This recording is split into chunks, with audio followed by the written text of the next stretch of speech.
welcome to another episode of Wednesday Night Undressed. I am Lou.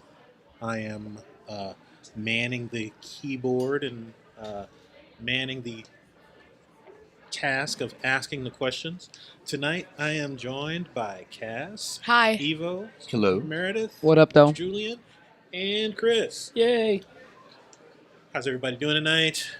Great. Awesome. Chilling. Good to School's be cool. out. School. For summer. School's I knew it was out coming. I for knew it was coming. summer.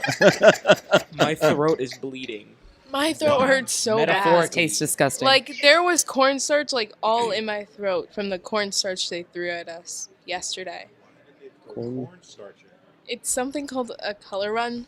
And they throw colored the cornstarch at color you. run. And they threw it all in my Oh. face. And I inhaled it. It went in my ears. Oh. And it went in my mouth. And my throat really hurts. Okay, because Yeah. at first you said you went in your ears and you inhaled, so I was confused for a second. Then you said it went in your mouth.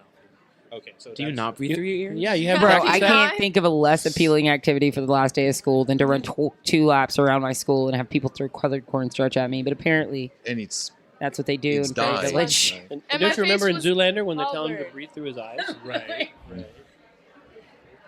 All right. So first question: there is now a writer's strike going on. First question: how many people at the table knew that there was a writer's strike?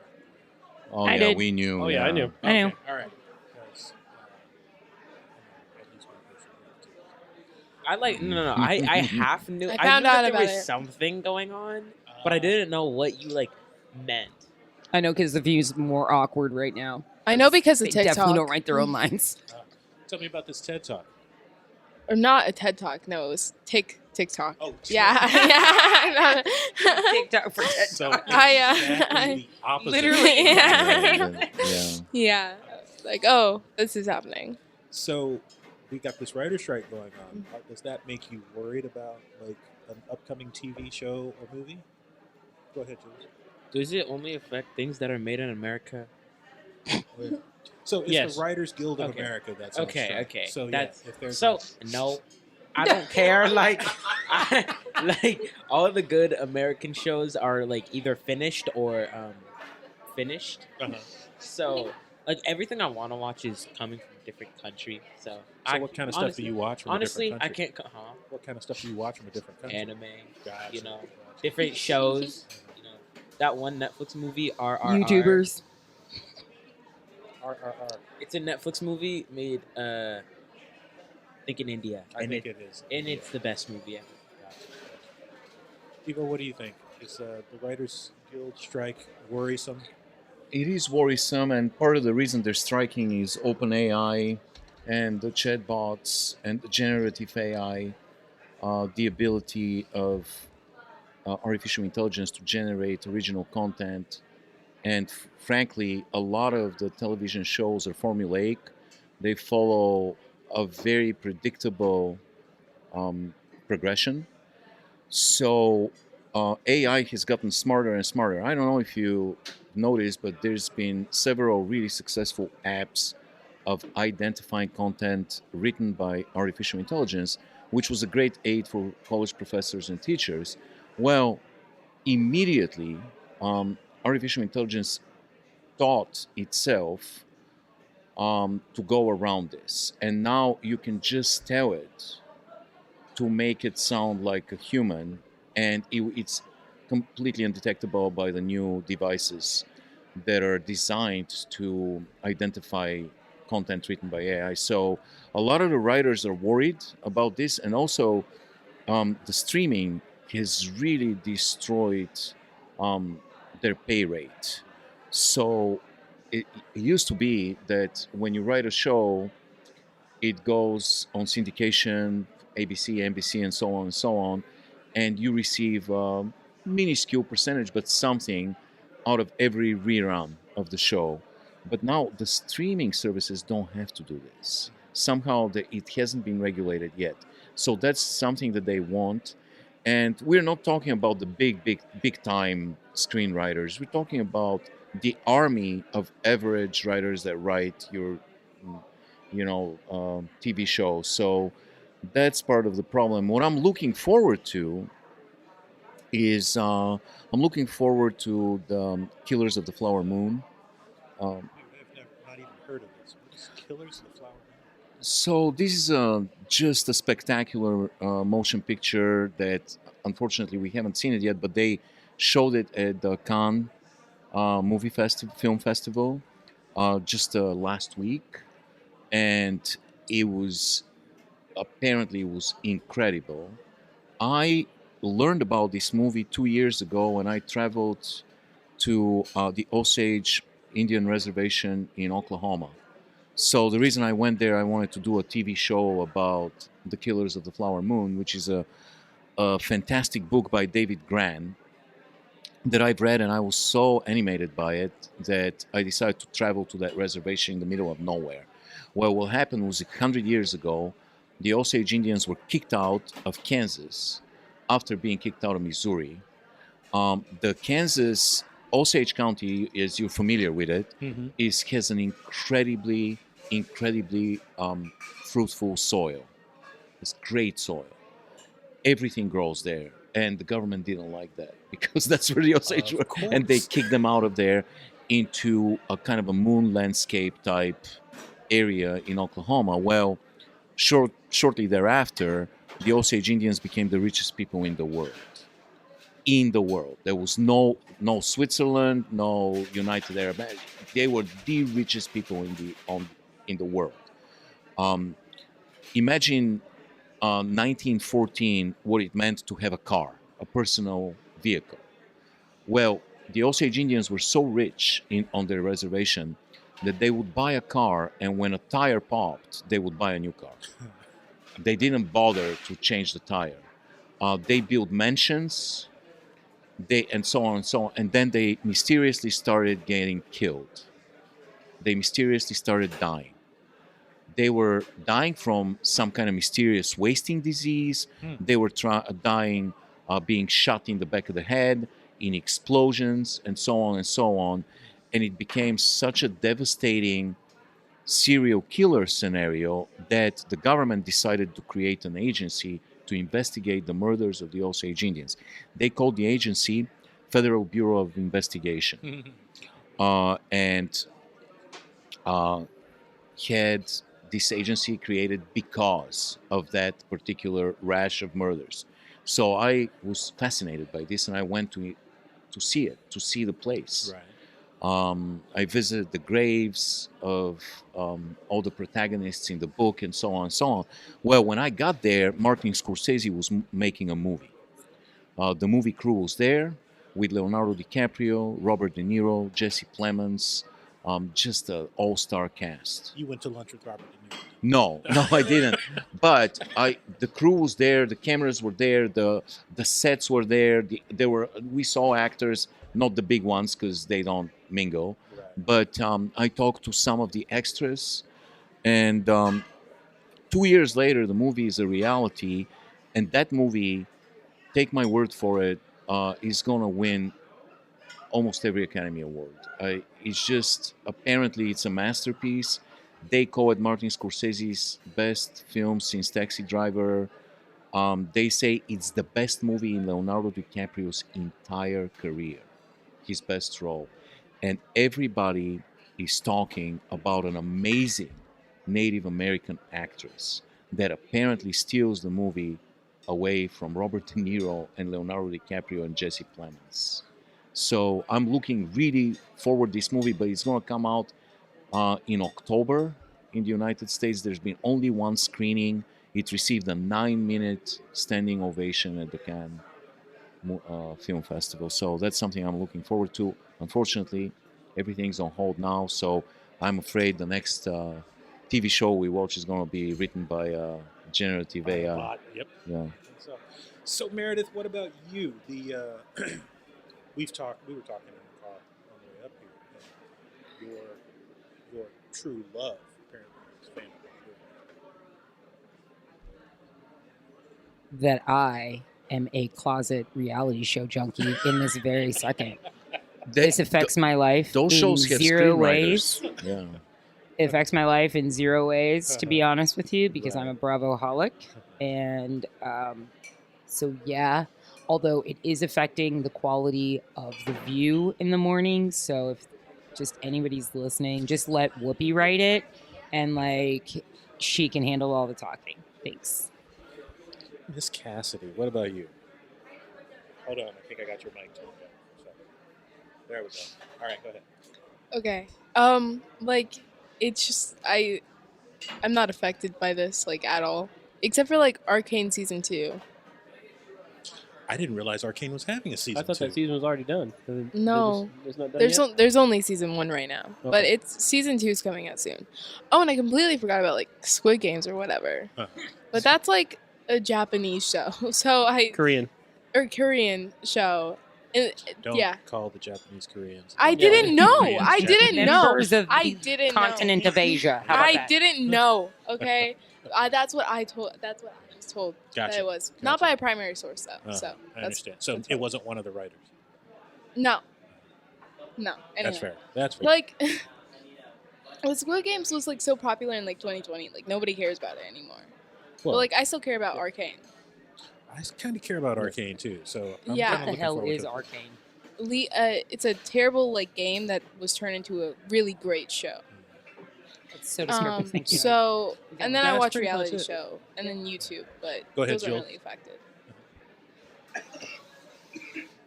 Sorry, but I think that Squid Game was overhyped. I didn't watch it. It looked boring. I just wanted to bring that up with you. Dude, If how you you gonna? haven't watched Okay. it, you can't Yeah. say It just it. no, okay. You can tell something's not your type of show by not. You don't have to watch something like. If I only enjoyed shows about like, I don't know, murder, and I saw a show about a regular family, then like I'm gonna know I don't want to watch That's that. Or that but looks saying you boring. don't want to watch it is different than saying it's overhyped. If you haven't seen it, if you haven't seen it, you don't know whether or not it's overhyped. It's probably overhyped. I second him. Nah, you see. I thought this was going to be the episode where Meredith was going to be right, but we've It's already- always the episode where Meredith we is have right, dude. Already started with Meredith being wrong. It was, Meredith's opinion is objective. it was actually. I You're think definitely it the was a first good person I'm show. killing in Squid Game. Yeah. Go ahead. I think it was a good show because it was a commentary on society, and it was insanely entertaining. You couldn't stop watching it. Yes, it was like a train wreck, watching a train wreck in a way because it was devastating, but at the same time, you learned a lot about human interaction. It had a lot of Stephen Kingish quality to it, and also you learned strategy amazingly. You know, I never thought of the strategy of tug of war, for example, that there's so much goes into it. There's so much strategy, and there is a way to win, even if you're not very strong. And it was fascinating. And some of the games were just sinister and very clever. That would be my word for it. There was some sinister stuff that was happening in that show. So, I am. Oh, well, Chris, what about you? Since this is my second writer's strike, Mm-hmm. and since I have grown up with so many shows that have been canceled for the absolute dumbest of reasons, I'm not really worried about any of my shows not finishing because that's happened, Just happened. So, I mean, I'll be disappointed if, Yellow Jackets goes away, we don't get a good third season there. I'd be really upset if, like, Mandalorian didn't get a fourth season. But, I'll be okay because we had 3 really good seasons. I think Mandalorian's got a lock because it's kind of the linchpin of what Disney's doing on their channel. So Yeah. I don't feel like that's going to go away, whether it's good or not. But riffing off of Birds of the Flower Moon, I heard an article on it on NPR the other day about how Scorsese, when he started, was planning on telling the story of the FBI. Yes. But once he got down there and started talking to people, realized that, there's a better story to tell here. The story of the Osage. And I love the fact that he basically went all in on the diversity and not just had one person there to say, this is what the natives should be doing. No, we're hiring sound guys, we're hiring grips, we're hiring all kinds of people from this community to work on this production. And I tell you what, it's shocking when you get there because the capital of the Osage is doing really well. But if you go to Fairbanks, which is where the movie takes place and the story takes place, it's a it's a, just a moonscape, yeah, and it's devastating. And the oil is long gone. It's been Mhm. sucked out by the white man, and it's a metaphor in many ways about America. This book and this story and this movie. Yeah. So yeah, it is. I'm glad that the Martin Scorsese, being a smart man that he is, sensed that there's a much more important story to Mhm. tell, and told the story of the Osage and their suffering. So yeah, beautiful, beautiful book. And it makes you think about us, about our place in this world, not just the country of the United States, but the world, and the resources and what we do with them, Yep. and how we use them, and about good and evil and the ambiguity in between. So I'm really looking forward. Yellow Jackets are running out of people to eat. So it's it's I'm worried about this show. It's like it's a great show, great acting and all that, but they're dragging every episode because there's only so many people they can eat. Yeah. It takes place like a lot like it in the future, in the present, and in the past. Yeah, that's what I love about that show. Is Yeah, they so tell those two stories. the people that survived at this point, and the people that didn't, and there's only a handful of them, and you're like, okay, those people probably have been consumed. Yeah, it's a really well done show, and it's freaking petrifying too. Oh yeah, it's really scary to watch. I mean, particularly how easy it is for these just normal people to just, nope, we're into murder and covering up murder, and we're going to do it again. Yeah, survival instinct is the most powerful of instincts. So yeah. All right, let's move on to the next question. So I set this question up as sort of a hypothetical. Let's say you're, I don't know, waiting in your doctor's office. You're talking to somebody, and you realize the person that you're talking to is an idiot. What do you do? I have a follow-up He's an question. idiot. Yeah. In the doctor's office? You're just somebody that's Somewhere. there in the doctor. Yeah. Well, I mean, we don't talk in the doctor's office anymore because everybody's afraid they're going to die. But Like you mean an ignorant, like completely like ignorant. an ignorant person, yeah. Yeah. on the bus, or Yeah, waiting on in the line bus. for something. Yeah, but like if you say bus, the kids don't have any real functional concept. Yeah, of like meeting yeah, they someone don't know on what the that bus. means. Yeah, imagine that your parents didn't drive you around there, so you had to get on this. I never rode a bus either. Did you really not ride a bus? No, my mama wouldn't let me. Oh, okay, so you had a helicopter parent, like from the. No, I rode my bike Jeez. to school. My mom put me on the bus from Manhattan to Topeka by myself when I was 5 years old. I lived too close to the school to ride the bus. So So, but let's just say you're like you meet somebody for the first time, you're talking to them, and you realize this person is a idiot. Like, so I got one sort of lead-in question. I'll get to the person in a second. But what makes you think that about a person? That was the first person. And then how do you handle it? So, Julian, you said you had a question before you answered. Yeah. What kind of idiot are they? So, I think very this is- true. No. I think this is a good question, and so this Yeah. is actually why I threw it back at you guys. Like, I want to know what it is that gives you the indication that this is not a person.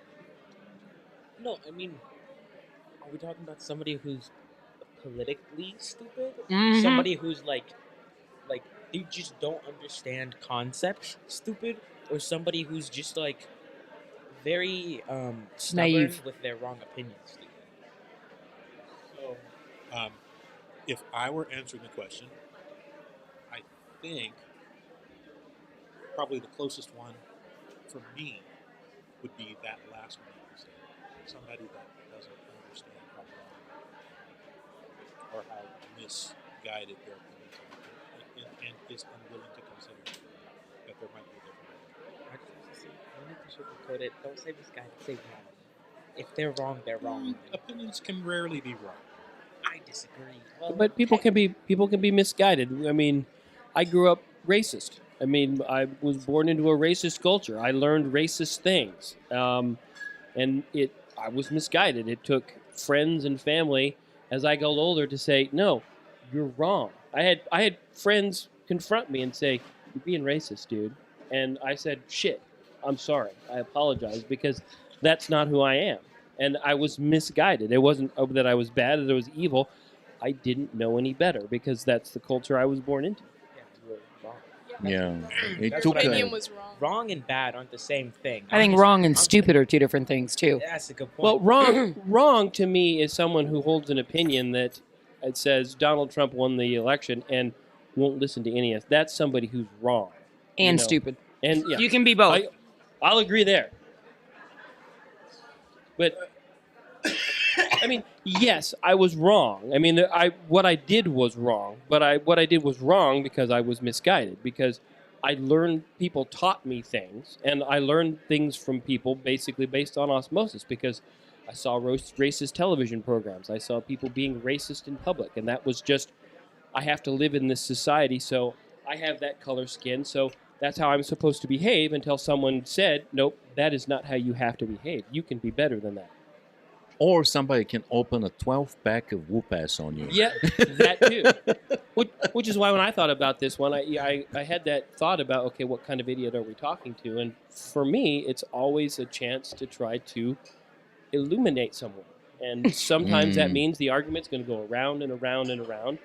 Other times with someone who is really either obviously a little intellectually challenged, you know, you can actually get into a really interesting conversation because their perspective is so much different than everybody else's because they've not been clouded by all those preconceptions that culture says this is what you have to believe.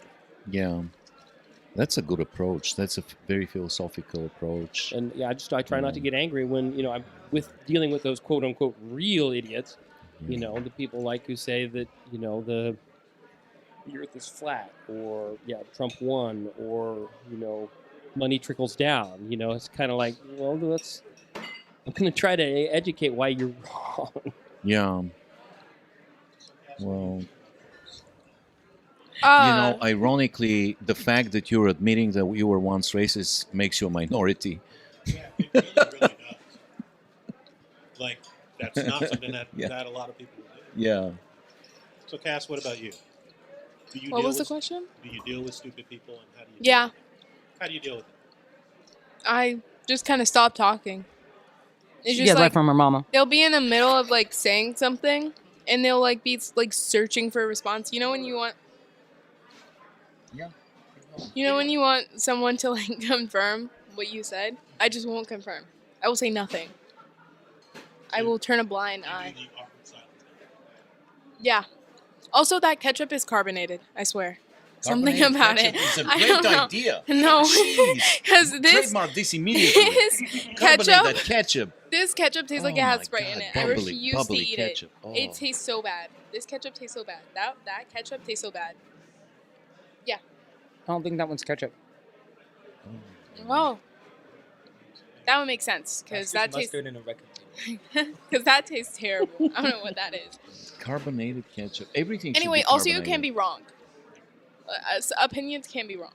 Yeah. So, I want to argue that, but Julian has something else to say. Most of the time, I'll just make them angry.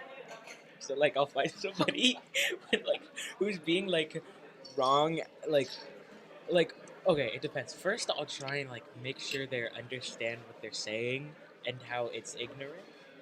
And then if they refuse to, you know, acknowledge the fact that I'm right and they're not, I'll make them angry by arguing, and then by using either fake or very annoying facts, Yeah. or just being generally unnice to talk to. So like, let's say there's somebody who says like that the Earth is flat, right? And I'm talking to them like it's not. We have evidence. We have literal proof. It's been proven many times. They're like, no, it's each flat. You're like, no, it's a donut. So this is a great strategy. Yeah, this is Jules. This is a great strategy in almost anywhere in the world other than the United States. because stupid people run out of arguments real fast, but they never run out of bullets in this country. So you gotta be really, like, I suggest different strategy. You see somebody that is really ignorant about a topic, listen to them patiently, uh, and nod your head. Maybe try to give them an argument, but if they don't accept it, just agree and leave. Because you can't. I've discovered that you can't convince a truly ignorant person just using facts and reality based information. So I also am cognizant of the fact that I'm extremely ignorant on many topics, like a lot of topics, and sometimes making an assumption that somebody is like dumb and an idiot is probably a prejudice that you got to be worried about. You got to be careful with, because I feel like almost everyone that I've met in my life, no matter where and what their experiences were, had something to teach me, and knew something that I didn't know. And I've also worked, like, for many, many decades, really, with people with developmental disabilities, and a lot of people in society have this prejudice that there's nothing they can teach you. Man, almost everyone that I know that has like even severe developmental disabilities has taught me something. So anytime you talk to someone, like Chris said, you can learn something, and you should be open-minded and try to put yourself in their shoes and get whatever you can from this conversation and this interaction, and don't just shut them down. you know and like I said, they have needs. But like, where's the fun in just stopping? Like, I have The fun is staying alive. I have so much free time that, like, taking a 10 minutes of my day to get in an argument with somebody who's wrong to prove that I'm right is so fun. Like, for example, if somebody uses "you're wrong," right? They say "YOURE," I don't know, stupid. Then and I correct them, and they start arguing with me. I'm gonna keep arguing until they either get fed up with it or they acknowledge that I'm right, because I'm just like that, and You I'm just wanna be I'm too contrary. stubborn as long as I'm right. Well, nowadays arguments happen mostly online. So you encounter people that are truly ignorant online, and it's impossible to argue online, because as soon as you make even the most valid point, that person will go somewhere Yeah. on Wikipedia and find Yeah. a dissertation written by some idiot, Yeah. to prove his point. So, you don't have the time to spend days trying to fight every point that they, found a Yeah. manufacturer. Or they decide to take one sentence out of what you said, and when you're really trying to focus Yeah. on this other sentence. Yeah. So how about you, Meredith? I feel like you guys are all focusing on the wrong definition. Like, this is not Of what the- stupid of an means. Like, idiot. you're talking about what, like if somebody is wrong. Like, first of all, like, if you got on a thin blue line shirt, I'm not even gonna freaking bother talking to you. Like, we're not even gonna engage in conversation at all. Yeah. Okay. But I feel like there's a very different. Like, you guys keep talking about, like, whether or not somebody has a wrong opinion or a wrong stance or doesn't factually believe something. I don't think that's the same as being stupid, because by definition, first of all, I don't really love the word stupid, but secondly, by definition, it means lacking intelligence or common sense. So my thought process, and usually if I'm encountering somebody, I am a lot like Cassie. Like, if I'm trying to have a conversation with you and you're just not getting it, I generally shut down and walk away. However, it depends on what you're not understanding about what I'm saying. Like, I have someone that works for me, super duper sweet, wonderful girl. But she just, like, the dots don't always connect. Yeah. You know what I mean? Yeah. Like, Uh-huh. and it's just like, oh, I didn't think about that. Or, oh, I didn't think about that. And I would never, ever say that she was stupid. But I feel like that's more kind of the definition of what we would consider an idiot, based upon, like, as opposed to what we're considering an idiot in this conversation, which is basically Trump supporters, is what we're talking about, realistically speaking. So that's just my 2 cents. Yeah, for me, an idiot is somebody who should know better but doesn't, and is typically just willfully ignoring all of the evidence. To me, that's an idiot. But I think So- that's kind of the opposite of the definition, though, right? Like the definition literally says lacking intelligence or common sense, but like that Well- thought just doesn't even occur to them. You know what I mean? Well, I think there's a difference with people who've never been exposed to something, like say somebody who's, I'm start talking about mathematics to someone, and they say, well, I don't know anything about mathematics. I don't think they're an idiot because they don't know things about math. They don't know differential equations and how to derive this. I don't think they're an idiot because they didn't study as much math as I did. So I would agree. I don't think that person's an You know, idiot but- either, but I kind but- of feel like I'm leading this to your next point, my friend Lou. So it ties in really well. to that. quite honestly, you are 100% right. And I'll just say for myself, I agree with you, Meredith. Like for me, what defines that person that I don't want to talk to is inconsistency. Like I'm 100% willing to hear you out when you explain to me why you're like everybody should be pro-life. Like I'm not pro-life, I'm pro-choice. I mean, I am pro-life, but I'm also pro-choice. And so I'm willing to hear somebody out that disagrees. It's not the fact that they have a different position, but it's when the topic of then corporal punishment comes up, and there's that inconsistency where, like, this life is sacrosanct and this life is meaningless, and like those kinds of inconsistencies. Even if you can explain those two things, I'm like willing to listen. But as soon as you don't have a thought out position on those two things, and you are affecting potentially my life and other people's lives, that's when I stop wanting to talk to that person. So for me, like That's because they're wrong, not because they're stupid. right. So for me, I don't know that I would ever actually use the term stupid to like describe somebody other than in sort of a dismissive kind of casual like this person doesn't think about what the shit is that they're saying. And I don't want to waste my time dealing with that. So I also agree with you very much, Eva. Like I have always thought that there's something that you can learn from everybody. Like, and so Not everybody. You can learn nothing from Trump supporters. I disagree. I I 100% No. disagree. You can You learn can how learn how to stupid they lie are. and manipulate and convince yourself it's not true. Well, I mean, and there's Yeah. always learning from the negative. Like, this is something that I make sure that I don't want to do. I don't want to have that like mentality where I can be so easily like, go ahead, Cass. I don't exactly know what you mean by you're pro-life and pro-choice. How's that work? I like life. Anti-abortion I- and pro-choice. Yeah. So Yeah. that's So correct. yeah. So It's like the way I describe it is I am pro-life in that I believe in the sanctity of all life.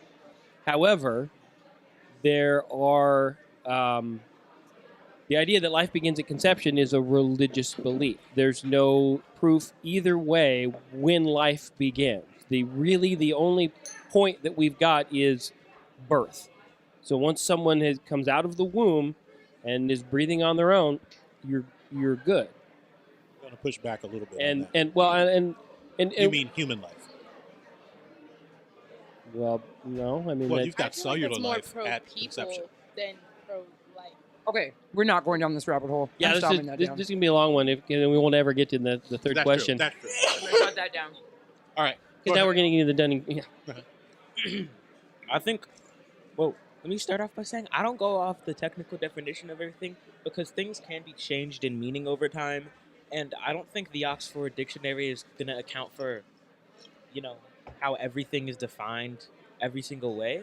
So I take stupid as I think it has two meanings. I think it has the technical definition, and then it has somebody who's wrong who doesn't care that they're wrong.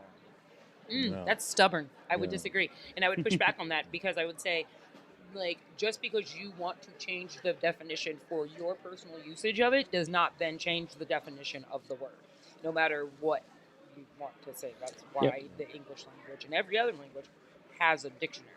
Plus, we Well, should it's also how all language evolves, though, because eventually everybody kind of comes to the agreement that hey, this word actually we're going to add this meaning to it, or we're going to subtract this meaning for it, or we're going to create this new word to make this meaning. I mean, no language is a static thing. I don't trust the Oxford Dictionary anyway. You can't rely on anything that has Ford in it. Found on the roadside dead. Awesome. Okay, so my next point though was the Dunning-Kruger effect. There you go. Exactly. Makes sense, right? So, Julian, I'm gonna start by asking you: had you heard of the Dunning-Kruger effect before I sent the questions out? I'm gonna be honest, I did not read that word. Oh, that's I- even better. I refer read- to it. It's a too big word, so I feel you. I Julian. read, I read. I'll tell you what I do when I look at the questions. Uh-huh. I look at like the first few letters of all the Uh-huh, words, uh-huh. or like the first few words of every question, and if they look appealing, then I read them through. But I saw like stupid people, and then I just stopped reading. Well, stupid people believe that they know everything. That's basically the effect. That's you know? basically it. Yeah. Yeah. I like having surprises on here. So, how many of you have had the experience where you run into somebody that is really low knowledge, but they think they know? Oh, everybody has. Everybody. Okay. Mr. Cotta, Mr. Cotta. It's- Is that a serious question? yeah. It actually is a serious question. I feel like because- Yes. everybody's encountered one of those in their life. yeah. Okay, so the idea is that is the Dunning-Kruger effect. Yeah. So there's this article that came out that said that, well, not really. So stupid people actually typically know that they're stupid, but they think that everybody's as stupid as they are. Mhm. And I'm curious to know if you guys have an idea one way or the other. Do you, first of all, do you think that people that are ignorant are aware that they're ignorant? Ignorant meaning they don't know like facts or skills in a particular area. The best way for me to, I was thinking about this one, is consider the recent mifepristone ruling by Judge Kaczmarek. Here's a federal judge who was trained in the law coming along and saying the FDA did not do their approval process 20 years ago correctly. Therefore, I get to ban this for the whole entire country. That's a prime example of Dunning-Kruger. Somebody with knowledge in one area turning around and saying, "Hey, Yes. I'm gonna this means that I know all of this, and so I'm smart, and here we're all good."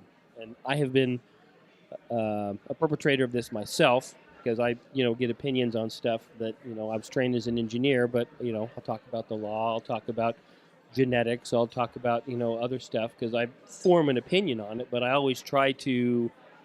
If I say something that somebody turns around and says, "Nope, you're wrong," I say, "Oh, I'm sorry. I didn't, I based that on this that I thought was correct, and it turned out that it was wrong, and I changed my opinion." What about you, Julian?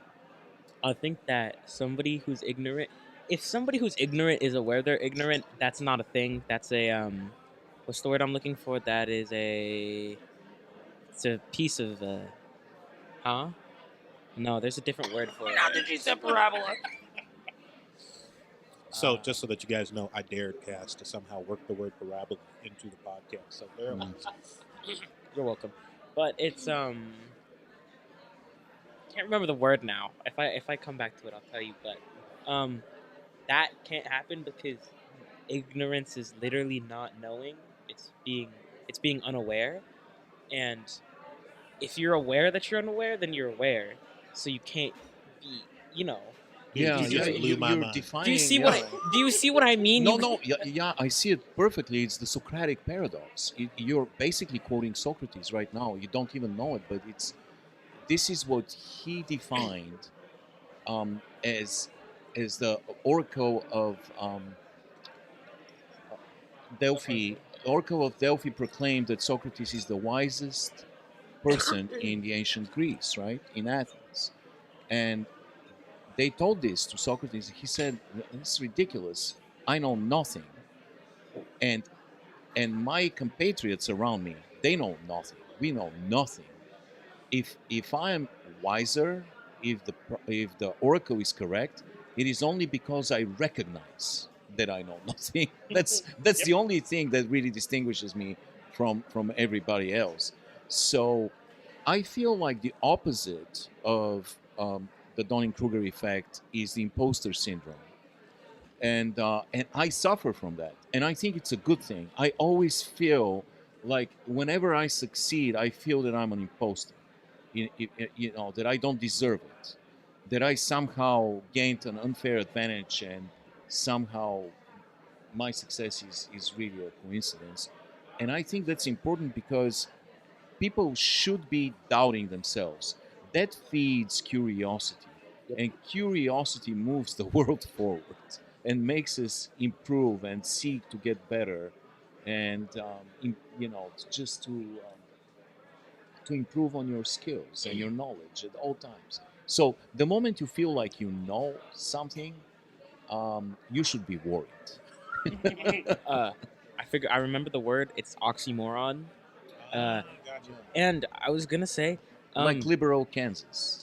It's a good or word. like, or like, the everybody around me is as stupid as I am. That also can't work because then the stupidity that you're at would become the regular, which would make it not stupid anymore. And anybody that was below that would be stupid in terms of, you know, intelligence wise. So that is also an oxymoron. Yeah. Got it. Meredith, what are your thoughts? So my thoughts are, I feel like most people who are lacking in knowledge don't really know that they are lacking in knowledge. Because I personally, I know that I'm a very intelligent person. By the way, I can completely not relate to your imposter syndrome because every time I accomplish something, I know I work damn hard for it. So, no. It's not my fault. I'm the smartest person in the room. But anyway, neither here nor there. I consciously am aware of the fact that I am more intelligent than the average human being, but I don't think about it until I go out my front door and encounter the average human being. And then I realize, oh, that's right, I am smart. So it's just I feel like if I feel that way about being intelligent, I don't think about it when I'm sitting in my house and then I walk outside. I imagine how a person lacking in some intelligence encounters trying to have a conversation or heaven forbid, an argument with me. So, I mean, they didn't realize they were up against, until they knew what they were up against. Evo. Those my thoughts. I think that I really discount a lot of really old historical figures because of the notion that you could give them a Sour Patch Kid and they would have a stroke because they're just not used to that. And I think that's a weakness that's not prevalent today, so that makes them less. And also, does that mean you're not Batman? If you're are you in making fun of my car, my crazy car? Are you an imposter Batman? Probably, yeah, probably an imposter Batman. So, I think the imposter thing is It is. I am always nervous Yeah. if I'm the smartest person. If I feel like How'd you make it through George W. Bush's years? no, it's a scary thing. It's like, man, I relate so much to that. I am only here because of luck or happenstance. You're black, baby. You ain't got no luck. Oh, yeah, luck had a lot to do with it. I know. But yeah, I don't know that I ever would have made the connection as far as maybe imposter being.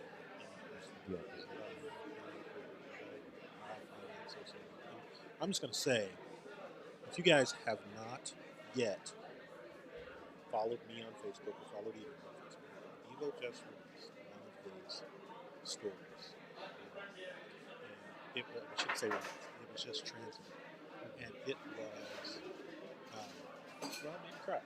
It was beautiful and touching, and I really want everybody in the world to read it. So, Oh God, he's crying again, guys! You can't see him, but he's crying. It's so. Thank you, buddy. It's What I miss? Can you talk just a little bit about that story? Well, I wrote it in 2014 after witnessing something horrible on television that happened in Ukraine. In the Ukraine, it was actually, I can say it, it was a passenger airplane that took off from Amsterdam and was brought down over Ukraine by a Russian missile.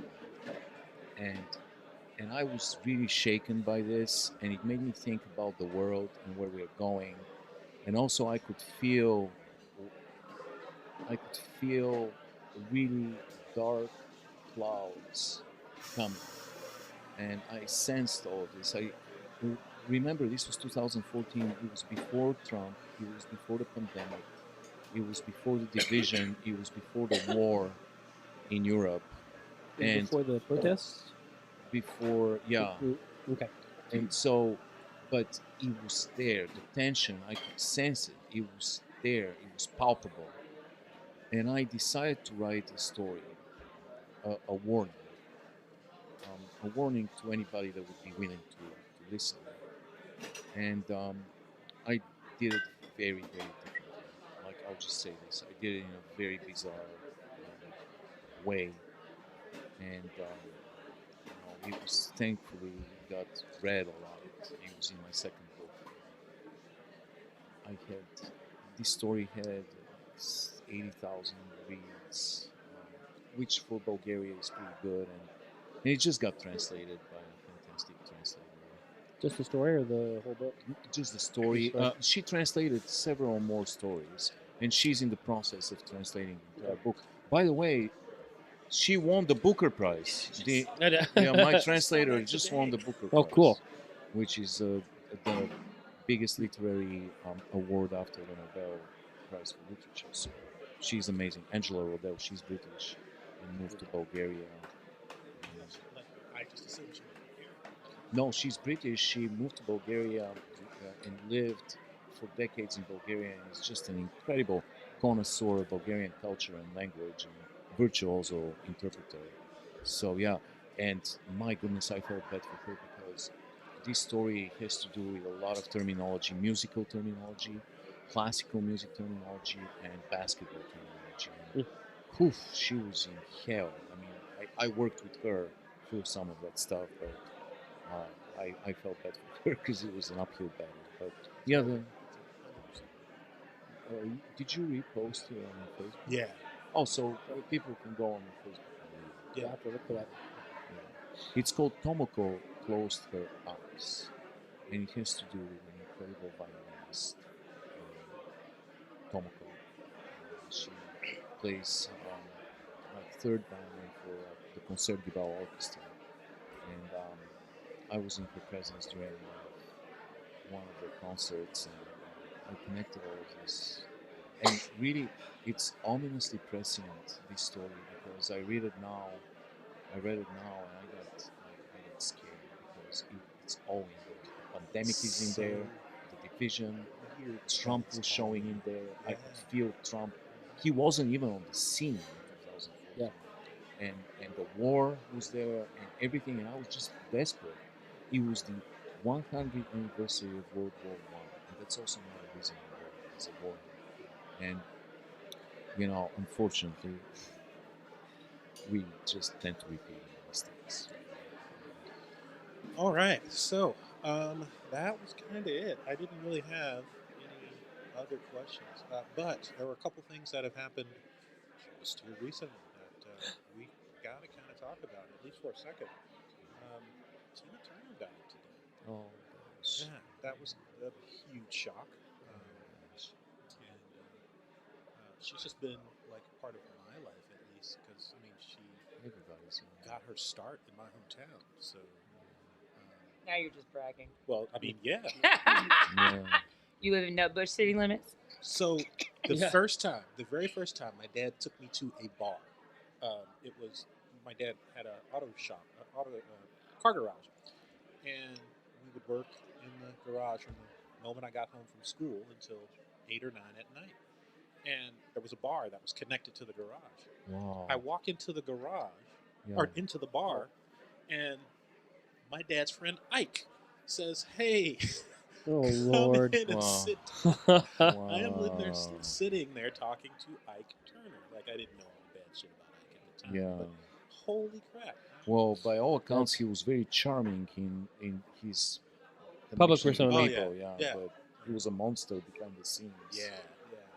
So, but yeah, so that was shocking. We also had a new presidential candidate he announced for today, Mr. Ron DeSantis. So Horribly Just- announced today because it was basically the live stream was cut because there were problems. right. Well, I mean, that's gonna be his entire campaign. Though. There's gonna be problems the whole way through. So, with this presidential campaign, because it's doomed, do you think though that he's doing it in case Trump ends up in jail? Because there is a possibility that he's going to go to prison. Very, very real possibility. So he can just pop in. My personal belief is that he is hoping that the Republican machinery actually propels him regardless of whether Trump was such a loose cannon that he got the shit done that they essentially put him in there to do, but he did it in the most bass-backwards way and with so much trouble and strife. If he had an ounce of control, we'd be in a horrible situation right now. Well, we're in a horrible situation right It'd be even worse than we are right now. now. Bingo. But as long as Trump is running, nobody else on the GOP side has any chance because of this 35% that will always Yeah. vote Trump no matter what. And without them, you cannot win. So my thought is that the Republican Party has as much, if not more, control over their delegates than the Democrats do. Oh yeah. And the Democrats basically can force in. I mean, we've seen it like for 2 election cycles in a row. The Democrats pick who the candidate's going to be and what the people actually vote be damned. Yes. Republicans can Yep. do the same thing. Oh yeah. So I think they can get around that 35%. I don't think they wanted to, is the short answer for Trump's last game. I think they will want to this time. Well, there's one of the things he's under suspicion for that could bar him from running one of the documents cases that it's not real strong, but there is the possibility that if he's convicted of that particular provision, The Espionage Act. that has something to do with the documents, that because it says specifically in the law that it will preclude you from running for public office. I don't think there's anything that a bunch of white men can get together and decide they're not going to fix. Well, that's the nature of law. It's just a bunch of rules we all agree to abide by, and if people don't agree to abide by them, I mean, look at what's happening in Ohio. I mean, they decided to force through a special election to change the way in which amendments are done to the Ohio Constitution that's been in place for 100 years. And they're afraid that the citizens of Ohio are going to say, yeah, we want abortion to be legal in this state. And the powers that, quote, control the levers say, no, you can't do that because we don't want it. Right. Even though, we're a democracy. What's up, Joe? I just gotta say, sometimes the conversation feels like fever dreams. Like we go from you talking about like your dad's friend who's a bad guy to like, is he just like running in case Donald Trump gets arrested, to the Ohio Constitution and amendment. I can't follow all this. I'm not. You know what? We unfortunately are going to talk about stuff that you're not going to be able to follow sometimes. That's all right. You can hang out with us and enjoy our company, even though we're not talking about. You'll understand I'm just once saying. you get to college and you hang out with your friends late into the night, drinking coffee or beer or whatever, and talking about all this stuff, or whatever the contemporary stuff is when you're in college, because that's what we all did. Yep. I mean, you can sit at the kids' table. That's true. That's a good point. Nice, Cass. I'm gonna give you props on that. I don't know. I feel like I'm sorry. I agree with Evo. I don't think there's any way that the Republicans push him out of the primary position. I agree wholeheartedly that I mean, they've said it for years. Democrats fall in love, Republicans fall in line. The problem is they've allowed his behavior to go for so long. They've created their own worst enemy, and every single time there has been any pushback against what he has done, there's an immediate backlash on that person. There are very few people who are actually standing up against him. I mean, like Chris Sununu and like even Mike, like he was going to have this man hanged. Like he would have been totally cool if he saw him on the news on the front lawn and wouldn't have said a damn word, right? Like, but this dude even won't say anything against him. Like, I don't see a world in which the Republican powerhouse right now has a way to step away from him and still retain the portion of their base that they would need to even be considered in the general. Yeah, and he's got no chance in the general unless the Republicans, rat fuck a bunch of shit. sacrifice some shit on an altar, kill a chicken, something like that. Which they will do because they'll Yeah, just no, throw, they will. they'll throw their Christianity out the window because we got to have Trump as president. We've seen that before. All right, guys, it is running up on what are we? Oh, we're right at an hour. So I want to say thank you guys. So, Cass, are you have a question or are you just dancing? Okay, she's dancing, which is fine.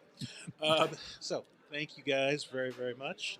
This has been Wednesday Night Undressed. I have been your host, and I just want to say individually thank you to Evo, Chris, Meredith, Julian, and You're Cassidy. welcome. Bye. Thanks, guys, and have a good night.